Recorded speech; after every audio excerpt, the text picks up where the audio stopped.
කියනවා. එදත් බොරු කිව්වා. බොරු ඔක්කොම මම විතර තියෙනවා. නෑ කියන්නේ නෑ මං කියන්න. බොරු එක එක ඔක්කොම කියන්න. මේ මගේ ගේ ඉස්සරහ ඇහැටු ගහක් තිබ්බා.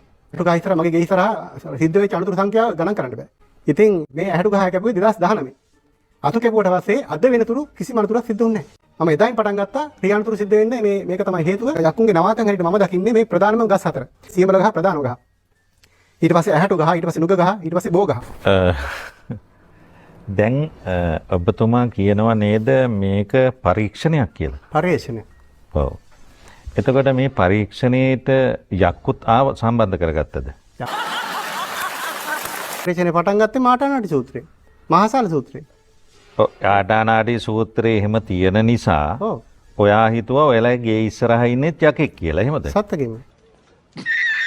සම්පූර්ණ බොරුවක්නේ මේ කියන්නේ. එතකොට මේ වෛද්‍ය විද්‍යාවක් ඕනත් නෑ, සමාජ විද්‍යාවක් ඕනත් නෑ. මේ ලංකාවේ බෝගස් ටික කපලා දැම්මහම, ඈටු ගස් ටික කපලා දැම්මහම, නුග ගස් ටික කපලා දැම්මහම ඔක්කොම ඉවරයි මේ කියන හැටියට.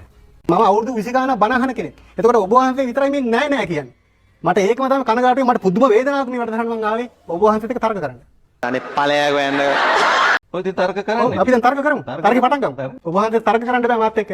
මොකද ඔබ වහන්සේ මේ පොත බැලුවොත් මේ සිංහල තේරුම ඔබ වහන්සේ මේක ලියලා තියෙන්නේ බොරු කියලා.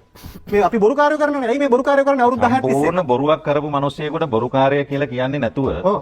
ඒක කියන්න හදිස්සි වෙන්න එපා. මේ වැඩසටහන අවසානයේ කතා කරන්න දෙන්න ඔබ වහන්සේ. එතකොට කියන්න. එතකොට ඒකේ කිසිම තර්කයක් නැහැ. ගහක් නිසා ඇක්සිඩන්ට් එකක් වෙනවා කියන එකට.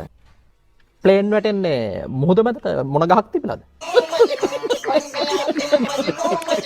මම මේ දරුවා සෝපත් වේවා කියලා අත දික් කරද්දී මගේ හදවතේ තියෙන කිරණ ශක්තිය මේ අත දිගේ ඇවිල්ලා මේ ඇඟිලි තුඩු වලින් අතේ ඇල්ලේ මැද්දෙන් ඒ කිරණ ශක්තිය අර දරුවා වෙත ගමන් කරනවා.